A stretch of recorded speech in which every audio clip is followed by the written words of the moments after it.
안녕하세요. 그날의 이야기 시작하겠습니다. 지금부터 들려드릴 이야기는 제가 남편과 아들 모두를 잃은 여자가 된 사연입니다. 사람들은 절 손가락질하며 욕했습니다. 바람난 여자, 집안 망친 년 그렇게 불렀죠. 하지만 그 누구도, 단 한 사람도 제 속마음은 몰랐습니다. 저는 정말 나쁜 사람일까요? 아니면 그저 외로웠던 한 여자였을까요? 이 이야기를 듣고 나면 여러분이 판단해 주시기 바랍니다. 저는 박은주, 올해 62입니다. 결혼한 지 30해가 되던 해, 문득 거울 앞에 선 제 모습이 낯설게 느껴졌던 기억이 납니다. 주름이 깊게 패인 이마, 퀭하게 들어간 눈, 그리고 언제부턴가 웃는 법을 잊어버린 입술이 저를 바라보고 있었죠.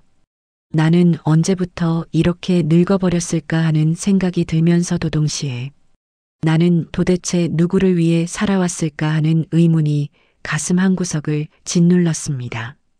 거울 속 그 여자는 분명 저였지만 동시에 제가 아닌 것 같았죠.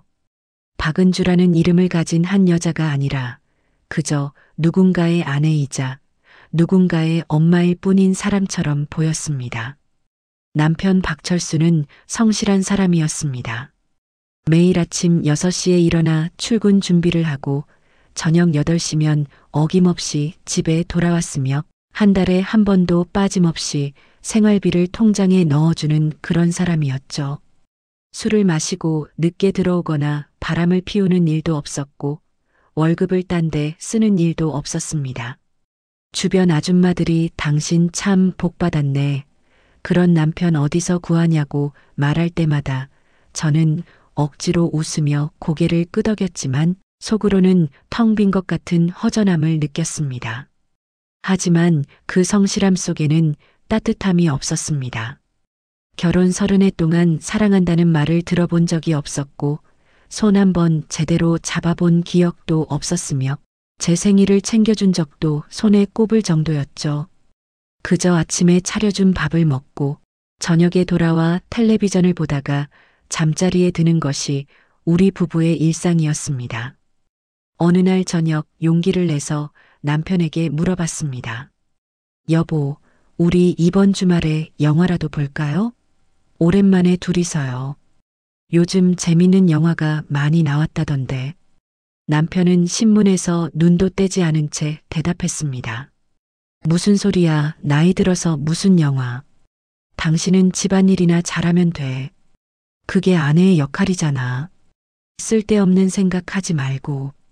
그 말을 듣는 순간 가슴 한구석이 텅 빈 것처럼 허전했지만 저는 아무 말도 하지 못했습니다. 목구멍까지 올라온 말들을 삼켰고 그저 네, 알았어요 라고 대답하고 부엌으로 들어가 설거지를 시작했죠. 설거지를 하면서 눈물이 흘러내렸지만 저는 소리내어 울지 않았습니다. 울면 안 된다고 생각했거든요. 제가 무슨 자격으로 서러워할 수 있겠습니까? 아들 박준호는 28살이 되던 해 직장을 구하면서 독립했습니다. 엄마, 이제 나도 혼자 살 나이잖아요. 회사 근처에 작은 원룸 하나 얻을게요. 매일 출퇴근하는 것도 힘들고 친구들이랑 가깝게 살고 싶기도 하고요. 아들이 떠나던 날 저는 짐을 싸는 아들을 바라보며 눈물을 참았습니다. 옷가지들을 가방에 넣고 책상의 물건들을 박스에 담고 어린 시절 사진들을 챙기는 아들의 뒷모습을 보면서 이제 이 집엔 말없는 남편과 저 둘만 남게 되는구나 하는 생각에 가슴이 답답했죠. 자주 전화해 밥은 잘 챙겨 먹고 아프면 바로 병원 가고 돈 필요하면 언제든 말하고 그렇게 잔소리를 늘어놓았지만 아들은 알았어요.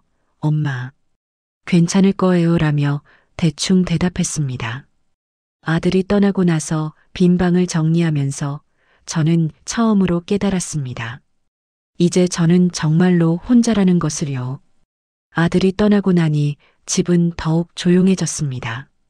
아침에 일어나 남편 아침상을 차리고 남편이 출근하고 나면 혼자 텔레비전을 보거나 집 청소를 하고 점심을 먹고 나면 마트에 장을 보러 가거나 동네 경로당에 가서 할머니들과 이야기를 나누다가 저녁 준비를 하는 것이 제 하루 일과였죠.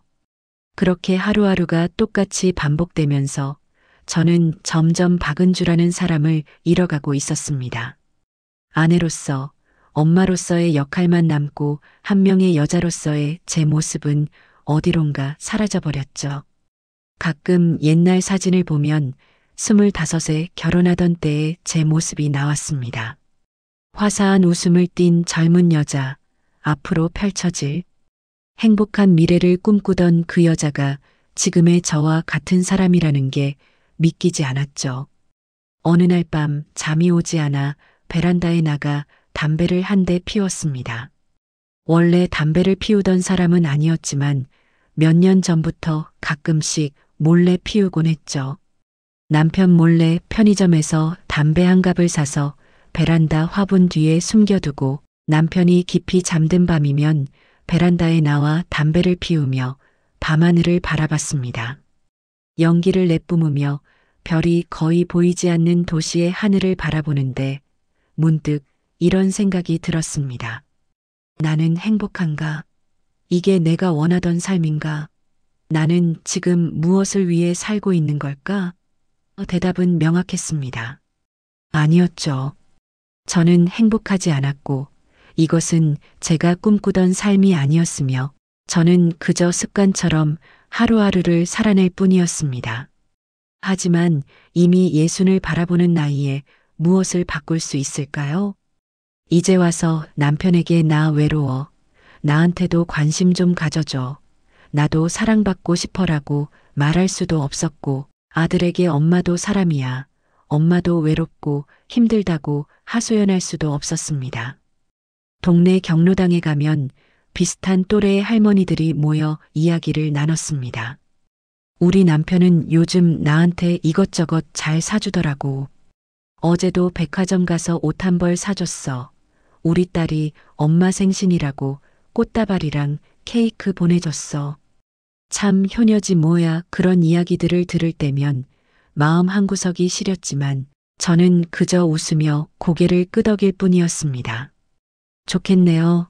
참 복 받으셨어요 라고 말하면서도 속으로는 나는 언제쯤 그런 말을 할 수 있을까 하는 부러움이 밀려왔죠. 하지만 그런 감정조차 드러낼 수 없었습니다. 괜히 불평하는 사람으로 보일까봐, 남편 욕하는 여자로 보일까봐 입을 다물었죠. 그렇게 저는 매일을 그저 살아내고 있었습니다. 기쁨도 슬픔도 없이 그저 숨을 쉬고 밥을 먹고 잠을 자는 기계처럼 말이죠. 아침에 눈을 뜨면 오늘도 하루를 버텨야지 하는 생각이 먼저 들었고 밤에 잠들기 전에는 내일도 똑같은 하루겠지 하는 체념이 가슴을 짓눌렀습니다. 그렇게 무미건조한 날들이 이어지던 어느 날 제 인생에 예상치 못한 변화가 찾아왔습니다. 그것은 작은 미용실에서 시작된 한 남자와의 만남이었죠. 그때만 해도 저는 그 만남이 제 인생을 완전히 뒤바꿔 놓을 거라고는 상상도 하지 못했습니다. 그 남자를 처음 만난 건 제가 일하던 동네 미용실에서였습니다.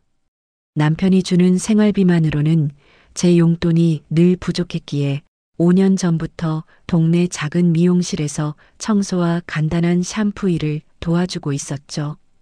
일주일에 사흘, 하루 4시간씩 일하면서 받는 월급은 많지 않았지만 그 돈으로 가끔 제가 먹고 싶은 빵도 사고 옷도 한두 벌 살 수 있었습니다. 남편에게 손 벌리지 않고 제 돈으로 뭔가를 살 수 있다는 것이 작은 자유처럼 느껴졌거든요. 그날도 평범한 오후였습니다. 미용실 문이 열리면서 40 중반쯤 되어 보이는 남자가 들어왔는데 단정한 회색 재킷에 깔끔한 청바지를 입고 부드러운 인상을 가진 사람이었죠. 안녕하세요. 머리 좀 다듬으려고요. 예약은 안 했는데 괜찮을까요? 그가 말했을 때 목소리가 참 따뜻하다는 생각이 들었습니다. 원장님이 그를 의자에 앉히고 머리를 자르는 동안 저는 옆에서 수건을 정리하고 바닥을 쓸고 있었는데 그 남자가 거울 너머로 저를 보며 미소 지었습니다. 날씨가 많이 쌀쌀해졌죠? 감기 조심하세요. 그 한마디에 제 가슴이 이상하게 두근거렸던 걸 기억합니다. 오랜만에 누군가 저에게 관심을 가져준 것 같았거든요. 그 남자, 정민수는 그날 이후로 한 달에 한두 번씩 미용실에 오기 시작했습니다. 처음엔 그저 단골 손님 중 한 명일 뿐이었지만 시간이 지나면서 우리는 자연스럽게 이야기를 나누게 되었죠. 오늘 날씨 참 좋네요. 요즘 어떻게 지내세요? 저번 주말에 뭐 하셨어요? 하는 가벼운 인사말로 시작된 대화는 점점 깊어져 갔습니다. 그는 제 이야기를 진심으로 들어주는 사람이었습니다. 남편은 제 말을 들을 때도 귀찮다는 듯 고개만 끄덕이거나 아예 듣지도 않았지만 민수 씨는 제 눈을 똑바로 보며 제 이야기에 공감해 주었고 질문도 던져 주었죠. 그래서 어떻게 됐어요? 그때 기분이 어떠셨어요? 그런 질문들을 받을 때마다 저는 제가 중요한 사람처럼 느껴졌습니다. 어느 날 민수 씨가 머리를 자르고 나서 카운터에서 계산을 하면서 물었습니다. 은주 씨, 혹시 커피 한 잔 할 시간 있으세요? 오늘 제가 일 끝나는 시간이랑 은주 씨 퇴근 시간이 비슷한 것 같아서요. 근처 카페에서 잠깐 이야기나 나눠요. 순간 머릿속이 하얘졌지만 이상하게도 거절하고 싶지 않았습니다. 네, 좋아요. 퇴근하고 나면 시간 돼요. 그렇게 대답한 제 자신이 낯설었죠. 결혼한 여자가 다른 남자와 커피를 마신다는 게 옳은 일은 아니었지만 그 순간 저는 그런 생각을 하지 못했습니다. 아니, 하고 싶지 않았는지도 모르겠습니다. 그날 우리는 미용실 근처 작은 카페에 앉아 커피를 마시며 이런저런 이야기를 나눴습니다. 그는 이혼한 지 3년이 되었고 혼자 작은 부동산 중개 사무실을 운영하고 있다고 했죠. 결혼 생활이 행복하지 않았어요. 서로 다른 길을 가는 게 맞다고 판단해서 헤어졌죠. 지금은 혼자 사는데 외롭긴 하지만 그래도 마음은 편해요. 그의 말을 들으면서 저는 부러웠습니다. 적어도 그는 자신의 의지로 선택을 할 수 있었으니까요. 저는 그런 용기조차 없었습니다. 은주 씨는 행복하세요? 민수 씨가 갑자기 물었을 때 저는 대답을 할 수가 없었습니다. 입술이 떨렸고 눈가가 뜨거워졌죠. 저는 잘 모르겠어요. 행복이 뭔지 잊어버린 지 오래된 것 같아요. 그냥 사는 거죠, 뭐. 매일 밥하고 설거지하고 청소하고 그렇게 살고 있어요. 그 말을 하는 순간 눈물이 주르륵 흘러내렸습니다. 제가 왜 우는지도 정확히 알 수 없었지만 눈물이 멈추지 않았죠. 민수 씨는 조용히 제게 티슈를 건네며 말했습니다. 누구든 외로울 수 있잖아요, 은주 씨. 그건 잘못이 아니에요. 사람은 누구나 이해받고 싶고 사랑받고 싶은 거예요. 그 한마디에 제 마음속에 쌓여있던 뭔가가 무너져 내렸습니다. 30년 동안 쌓아왔던 외로움이 한꺼번에 터져 나온 것 같았죠. 그날 이후로 우리는 자주 만나기 시작했습니다. 일주일에 한두 번, 제가 미용실 일을 마치고 나면 근처 카페나 공원에서 만나 이야기를 나눴죠. 민수 씨와 함께 있을 때면 제가 살아있다는 느낌이 들었습니다. 그는 제 말을 경청했고 제 감정을 이해해 주었으며 무엇보다 저를 한 명의 여자로 봐주었죠. 30년 동안 남편에게서 느껴보지 못한 설렘과 따뜻함을 민수 씨에게서 느꼈습니다. 그와 이야기를 나눌 때면 저는 50대 후반의 아줌마가 아니라 25 젊은 신부 때의 제 모습으로 돌아간 것 같았습니다. 하지만 저는 유부녀였습니다. 처음에는 그저 친구 사이라고 이야기 나누는 사이라고 스스로를 속였지만 시간이 지날수록 제 마음이 민수 씨에게 기울어지고 있다는 걸 부정할 수 없었죠. 민수 씨도 마찬가지였던 것 같습니다. 어느 날 저녁 공원 벤치에 앉아 노을을 바라보고 있을 때 민수 씨가 제 손을 잡았습니다. 은주 씨, 저는 은주 씨가 좋습니다. 정말 좋아요. 처음엔 그냥 편한 사람이라고 생각했는데 이제는 은주 씨가 없으면 하루가 허전해요. 그 순간 제 심장은 미친 듯이 뛰었고 머릿속으로는 안 돼. 이러면 안 돼. 나는 결혼한 여자야라는 목소리가 울렸지만 제 손은 그의 손을 꼭 잡고 있었습니다. 저도요. 저도 민수 씨가 좋아요. 그 말이 입 밖으로 나오는 순간 돌이킬 수 없는 선을 넘은 것 같았습니다. 우리는 그날 밤 오래도록 공원 벤치에 앉아 손을 잡고 이야기를 나눴습니다. 별들이 하늘에 떠오르고 찬바람이 불었지만 우리는 추위를 느끼지 못했죠. 그저 서로의 온기만이 느껴졌습니다.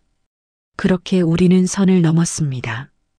어느 추운 겨울날 민수 씨의 작은 사무실에서 우리는 서로를 껴안았고 저는 오랜만에 여자로서 살아있음을 느꼈죠.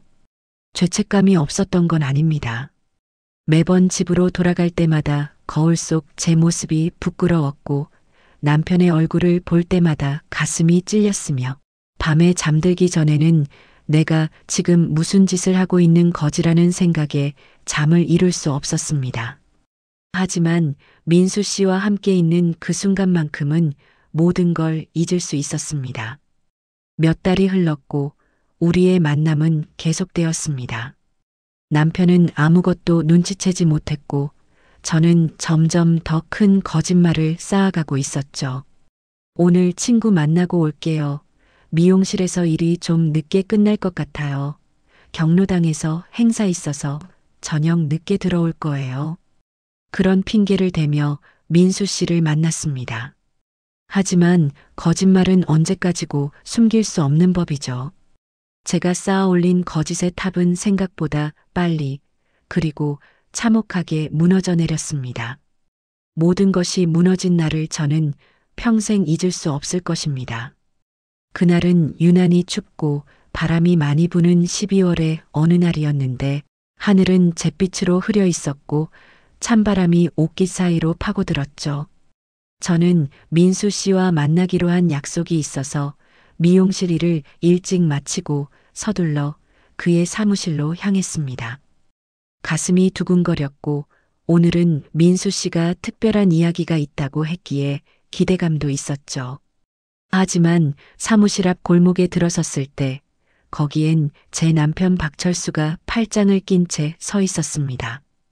그 순간 제 다리에 힘이 풀렸고 온몸이 얼어붙는 것 같았으며 심장은 미친 듯이 뛰기 시작했죠. 당신 어떻게 여기를 떨리는 목소리로 물었지만 남편은 차갑게 저를 쳐다보며 한마디만 했습니다. 집에 가자. 그 목소리에는 분노도 슬픔도 없었고 그저 차가운 무감정만이 느껴졌습니다. 그게 더 무서웠죠. 남편이 소리를 지르거나 화를 내는 게 아니라 마치 저를 남처럼 대하는 그 태도가 가슴을 찔렀습니다. 그날 집으로 돌아가는 차 안은 죽음의 침묵이었습니다. 남편은 한마디도 하지 않았고 저는 변명할 용기조차 없었죠. 옆자리에 앉아 창밖을 바라보는 남편의 옆모습을 보면서 저는 모든 게 끝났다는 걸 깨달았습니다. 집에 도착하자마자 남편은 제 옷가지들을 큰 가방에 집어넣기 시작했습니다. 옷장을 열어 제 옷들을 꺼내 가방에 던지고 화장대 위에 화장품들을 쓸어 담고 신발장에서 제 신발들을 꺼내는 모습을 보면서 저는 울먹이며 매달렸습니다. 여보, 잠깐만 이야기 좀 해요. 제발 제 말 좀 들어봐요. 제가 잘못했어요. 정말 잘못했어요. 다시는 안 그럴게요. 하지만 남편은 저를 쳐다보지도 않았습니다. 마치 제가 거기 없는 것처럼, 아니, 제가 이미 이 집 사람이 아닌 것처럼 행동했죠. 끝났어. 남편이 처음으로 입을 열었습니다. 나한텐 이제 당신이 없어. 30년을 함께 산 사람이 이럴 줄은 몰랐어. 나는 당신을 믿었는데 당신은 나를 배신했어. 당장 나가. 이 집에 당신 있을 자리는 없어. 그 말과 함께 제 짐이 문 밖으로 내던져졌고 저는 그렇게 집에서 쫓겨났습니다. 겨울 추위 속에서 떨고 있는데 이웃들이 창문으로 저를 내려다보고 있었죠. 손가락질하는 듯한 시선들이 제 등을 찔렀고 수군거리는 소리가 귓가에 들려왔습니다. 저 여자 남편 있으면서 바람났다며 참 염치도 없네, 그런 말들이 칼처럼 제 가슴을 찔렀습니다. 아들 준호에게 전화를 걸었지만 받지 않았습니다.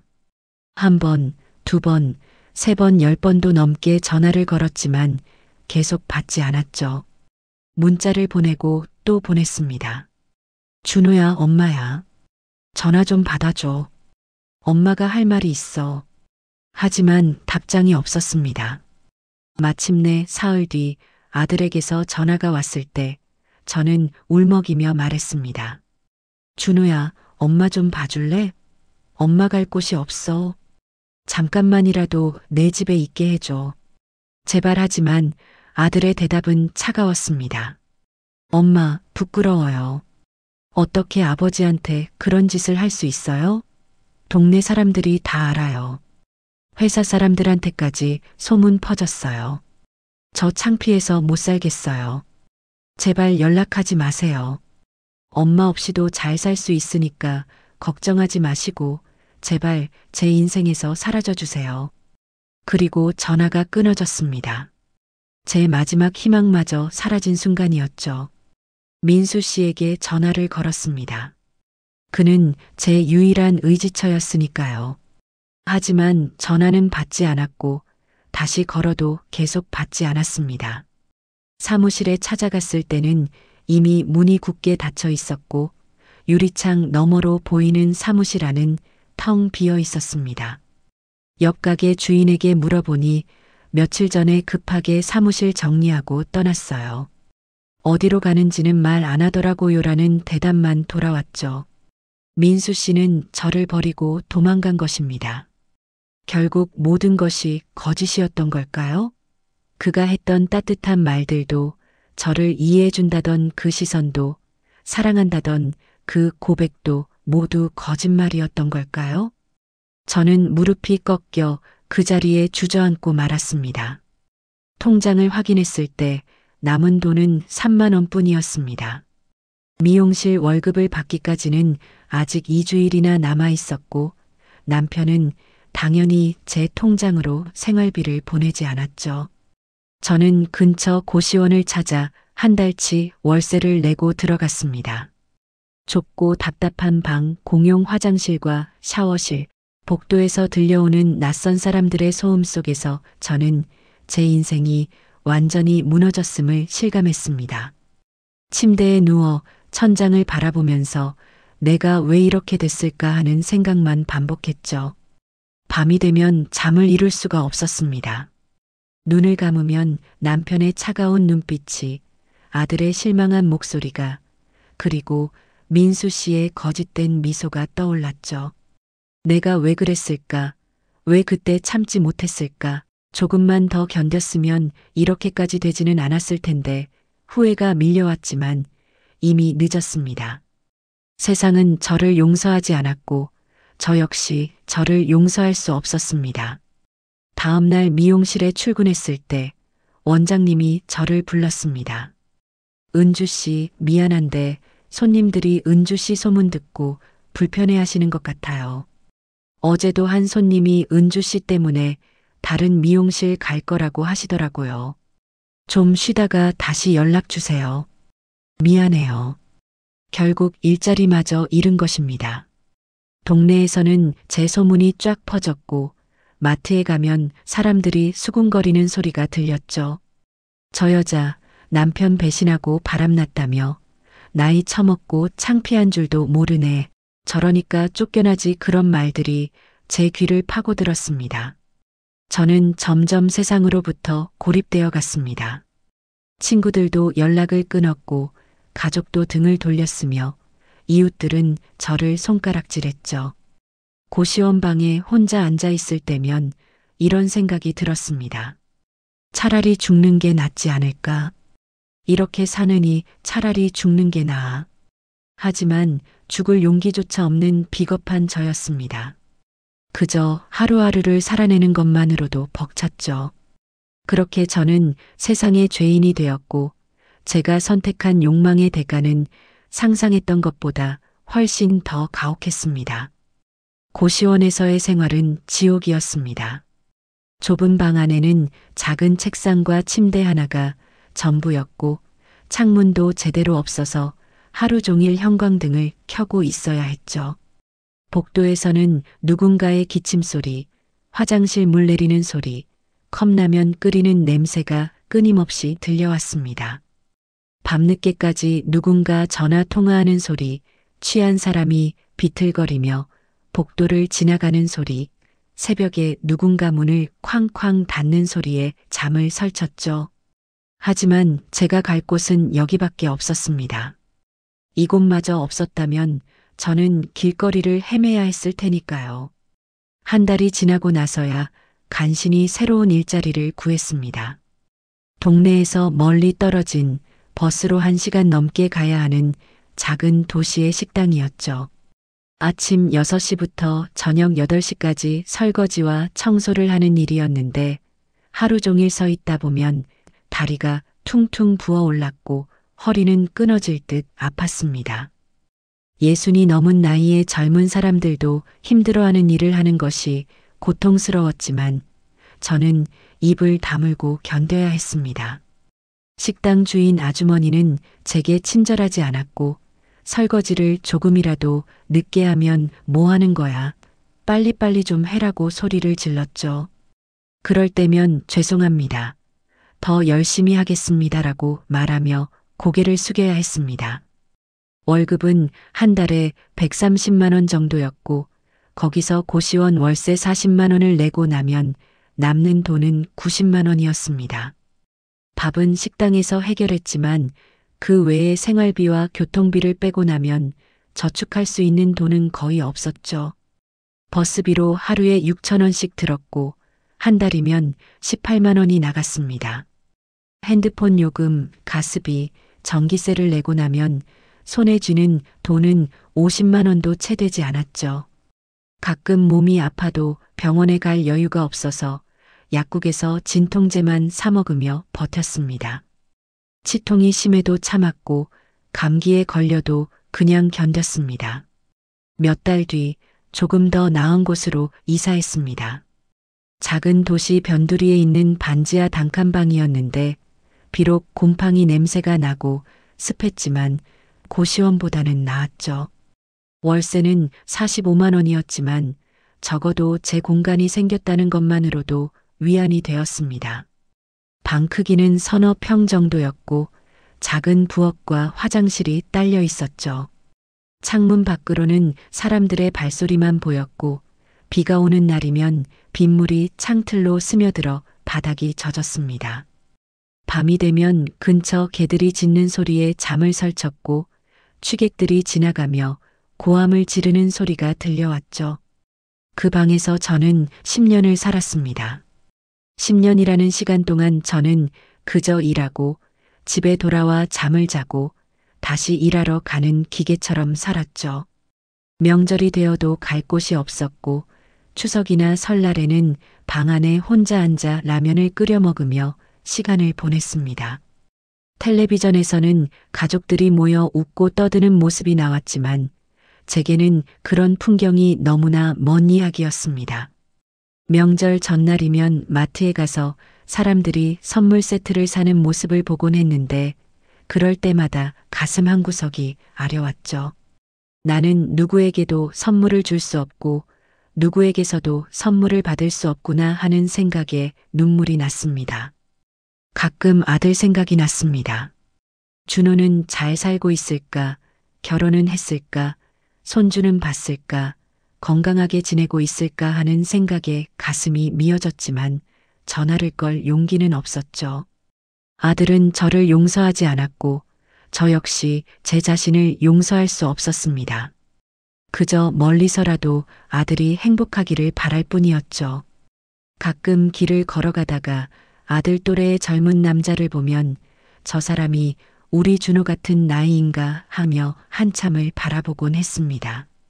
일요일 아침이면 가끔 근처 교회 앞을 지나갔습니다. 찬송가 소리가 들려오고 사람들이 환하게 웃으며 예배당으로 들어가는 모습을 보면 제 발걸음이 저절로 멈춰졌죠. 문 앞까지 갔다가도 들어갈 용기가 나지 않아 그냥 돌아서곤 했습니다. 하느님이 저 같은 죄인을 받아주실까요? 남편을 배신하고 가족을 버린 저 같은 사람도 용서받을 수 있을까요? 그런 생각에 눈물만 흘렀죠. 교회 계단에 앉아 예배 소리를 들으며 울다가 사람들이 나올 시간이 되면 황급히 자리를 떠나곤 했습니다. 어느 겨울밤 혼자 방에 앉아 있는데 갑자기 가슴이 답답하고 숨이 차오르기 시작했습니다. 심장이 빠르게 뛰고 식은땀이 흘렀는데 저는 이제 나도 죽는구나 하는 생각이 들었죠. 손이 저려오고 눈앞이 흐려지면서 바닥에 주저앉았습니다. 하지만 아무도 찾아오지 않았고 저는 혼자 바닥에 쓰러져 숨을 고르며 죽음을 기다렸습니다. 다행히 시간이 지나면서 증세가 나아졌지만 그날 밤 저는 깨달았습니다. 내가 여기서 죽어도 아무도 모를 거야. 며칠이 지나서야 냄새 때문에 발견되겠지. 신문 기사에는 독거노인 고독사 이렇게 한 줄 나오겠지. 그 생각에 서러움이 밀려왔습니다. 세월이 흘러 저는 60을 넘겼고 몸은 점점 약해져 갔습니다. 무릎이 아파서 계단을 오르내리기 힘들었고 허리 통증 때문에 오래 서 있을 수가 없었죠. 눈도 침침해져서 안경을 새로 맞춰야 했고 귓속에서는 이명 소리가 계속 들렸습니다. 하지만 일을 그만둘 수는 없었습니다. 일을 그만두면 당장 다음 달 월세를 낼 수 없었으니까요. 그렇게 저는 벌을 받듯이 속죄하듯이 하루하루를 버텨냈습니다. 식당 일을 하면서도 가끔 제 과거를 떠올렸습니다. 민수 씨와 함께 있던 그 짧은 순간들이 꿈처럼 느껴졌죠. 그게 정말 사랑이었을까? 아니면 그냥 외로움에서 비롯된 착각이었을까? 지금 생각해보면 사랑이 아니었던 것 같습니다. 진짜 사랑이었다면 그는 저를 버리고 도망가지 않았을 테니까요. 저는 순간의 달콤함에 속아 평생 쌓아온 모든 것을 잃었던 겁니다. 밤마다 저는 생각했습니다. 이게 내 운명인가 봐. 나는 평생 이렇게 혼자 살다가 혼자 죽는 거겠지. 이게 내가 저지른 죄에 대한 벌이야. 희망도 없고 기쁨도 없는 삶이었지만 그래도 살아야 했습니다. 죽을 용기도 없고 그렇다고 행복해질 자격도 없다고 생각했으니까요. 가끔 마트에서 행복한 가족들을 보면 부러웠지만 동시에 저들은 나처럼 어리석은 선택을 하지 않았기에 저렇게 행복한 거야 하고 생각했죠. 그렇게 10년이 흘렀고 저는 여전히 그 반지하 방에서 홀로 살아가고 있었습니다. 세상은 저를 잊었고 저 역시 세상을 포기한 채 그저 하루하루를 살아낼 뿐이었죠. 아침에 눈을 뜨면 오늘도 또 하루를 견뎌야 하는구나 하는 생각이 들었고 밤에 잠들기 전에는 내일도 똑같은 하루겠지 하며 눈을 감았습니다. 하지만 운명은 가끔 예상치 못한 순간에 찾아옵니다. 그것은 며칠 전 있었던 일입니다. 제 인생의 마지막 변화가 찾아온 것이죠. 며칠 전 오후 일을 마치고 반지하 방으로 돌아왔을 때 문 앞에 누군가 서 있었습니다. 어둠 속에서도 그 실루엣을 알아볼 수 있었죠. 제 아들 준호였습니다. 10년 만에 보는 아들의 모습은 많이 변해 있었습니다. 머리에는 흰머리가 섞여 있었고 얼굴에는 피곤한 기색이 역력했으며 어깨는 무게를 짊어진 듯 처져 있었죠. 엄마. 아들이 저를 부르는 순간 제 눈에서 눈물이 쏟아졌습니다. 가방을 떨어뜨리고 그 자리에 주저앉아 목 놓아 울었습니다. 준호야. 떨리는 목소리로 아들의 이름을 불렀지만 아들의 표정은 밝지 않았습니다. 엄마, 들어가도 될까요? 방 안으로 들어온 아들은 초라한 제 방을 둘러보며 한숨을 쉬었죠. 벽지가 벗겨진 벽, 곰팡이 핀 천장, 낡은 이불, 녹슨 싱크대를 보면서 아들의 눈에 눈물이 고였습니다.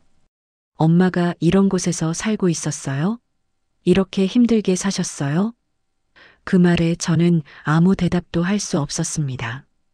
그저 눈물만 흘렀죠. 한참을 침묵이 흐른 뒤 아들이 입을 열었습니다. 엄마, 아버지 돌아가셨어요. 그 한마디에 제 세상이 멈췄습니다. 뭐라고? 믿을 수가 없었습니다. 남편이 돌아가셨다니, 한때 30년을 함께 살았던 그 사람이 이 세상에 없다니 실감이 나지 않았죠. 언제? 왜? 무슨 일이? 떨리는 목소리로 물었습니다. 일주일 전이요. 심장마비로 갑자기 돌아가셨어요. 집에서 혼자 쓰러져 계신 걸 제가 발견했어요. 장례는 벌써 끝났어요. 일주일 전이라니 그동안 저는 아무것도 모른 채 설거지나 하고 있었던 겁니다. 제 남편이 세상을 떠났는데도 아무도 저에게 알리지 않았던 거죠. 왜 말을 안 해줬어? 장례식이라도 가야 했잖아. 마지막이라도 봐야 했잖아. 아들은 고개를 숙인 채 대답했습니다. 엄마한테 연락할까 말까 고민 정말 많이 했어요. 하지만 장례식장에서 엄마를 보면 친척들이 뭐라고 할지 몰라서 아버지 마지막 가시는 길이 시끄러워질까봐 정말 미안해요. 엄마. 저도 많이 고민했어요. 가슴이 무너져 내렸습니다. 10년 동안 남편 소식을 전혀 듣지 못했는데 그가 세상을 떠날 때도 저는 옆에 있지 못했던 겁니다. 장례식에도 가지 못했고 마지막 모습도 보지 못했으며 관에 꽃 한 송이 올려드리지 못했죠. 아버지는 그동안 어떻게 지냈어? 아프진 않으셨어? 혼자 사시면서 밥은 잘 드셨어? 물어보니 아들이 한숨을 쉬며 말했습니다. 엄마 떠나고 나서 많이 힘들어 하셨어요. 말수도 적어지고 혼자 집에만 계셨어요. 제가 같이 살자고 했는데 고집 부리시면서 안 오셨죠. 가끔 찾아뵈면 냉장고에 상한 반찬들만 가득하고 방은 어질러져 있고 그래도 아버지는 괜찮다고만 하셨어요. 그 말을 듣는 순간 죄책감이 밀려왔습니다. 제가 저지른 잘못 때문에 남편이 10년을 외롭게 살다가 혼자 쓸쓸히 돌아가신 겁니다. 엄마. 아들이 조심스럽게 품에서 봉투 하나를 꺼냈습니다. 아버지가 돌아가시기 전에 이거 써놨어요. 엄마 앞으로요. 병원에서 의식 잃기 직전에 간호사한테 부탁해서 쓰신 거래요. 응급실에서 펜 달라고 하시면서 끝까지 이거 쓰셨대요. 떨리는 손으로 봉투를 받았습니다. 봉투 겉면에는 사랑하는 은주에게라고 남편의 필체로 쓰여 있었죠. 손이 너무 떨려서 쉽게 열리지 않았습니다. 봉투를 열고 편지를 꺼냈을 때 남편의 흐트러진 글씨가 눈에 들어왔습니다. 병원 침대에서 힘들게 쓴 듯한 그 글씨를 보는 순간 눈물이 멈추지 않았습니다. 편지에는 이렇게 쓰여 있었습니다.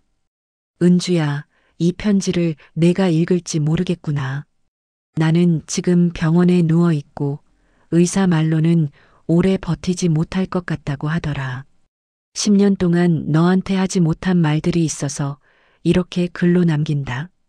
너를 집에서 내보낸 그날 나는 정말 화가 났었어. 배신감에 가슴이 찢어지는 것 같았고 세상이 무너지는 것 같았지. 하지만 시간이 지나면서 깨달았어. 내가 너한테 잘못한 게 너무 많았다는 걸.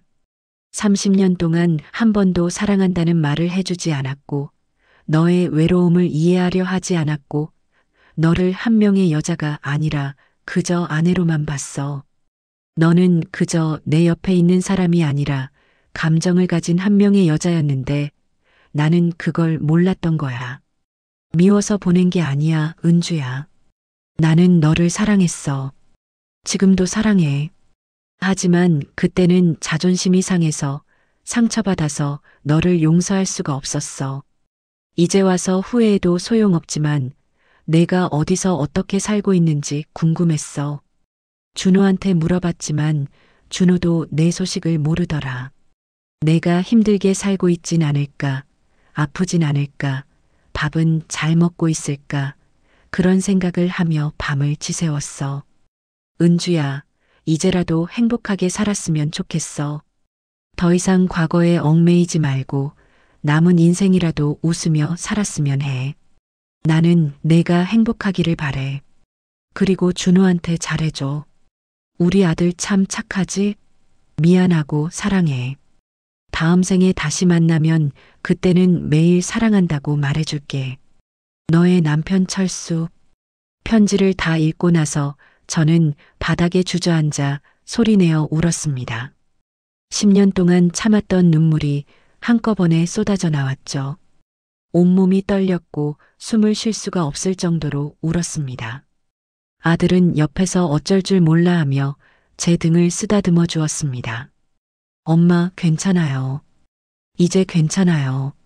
아버지도 엄마 용서하셨어요. 하지만 괜찮을 리가 없었습니다. 제가 욕망에 눈이 멀어 저지른 잘못 때문에, 진짜 사랑을 알아보지 못했던 제 어리석음 때문에 모든 것을 잃었습니다. 남편은 서툴렀지만 저를 사랑했던 거였습니다. 사랑을 표현하는 방법을 몰랐을 뿐 그의 성실함과 책임감과 묵묵함이 바로 사랑이었던 거죠.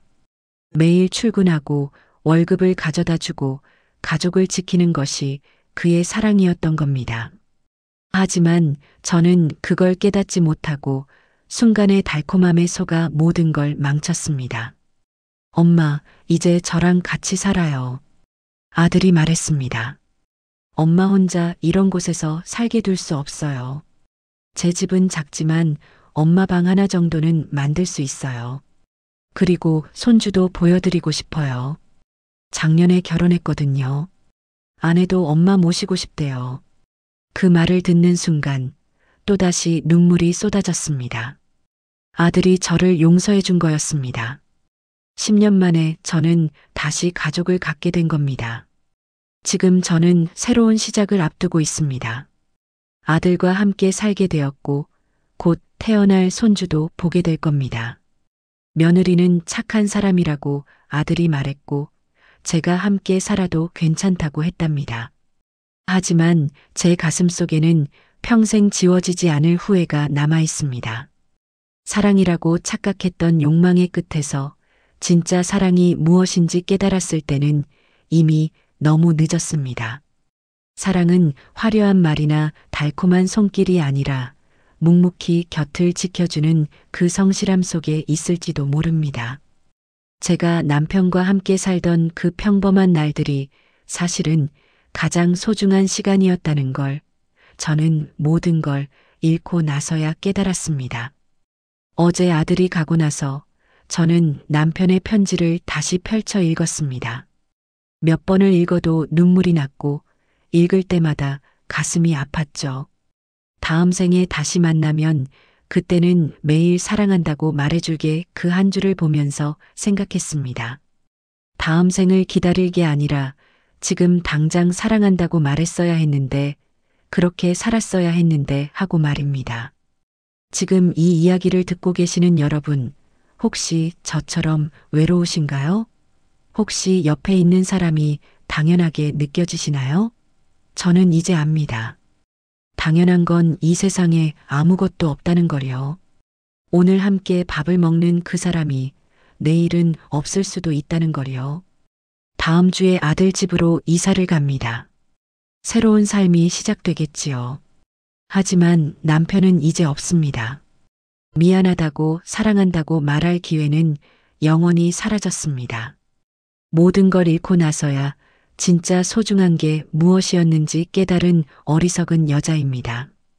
여러분 곁에 있는 사람들을 소중히 여기세요. 늦기 전에 말이죠. 오늘도 그날에 와주셔서 감사합니다.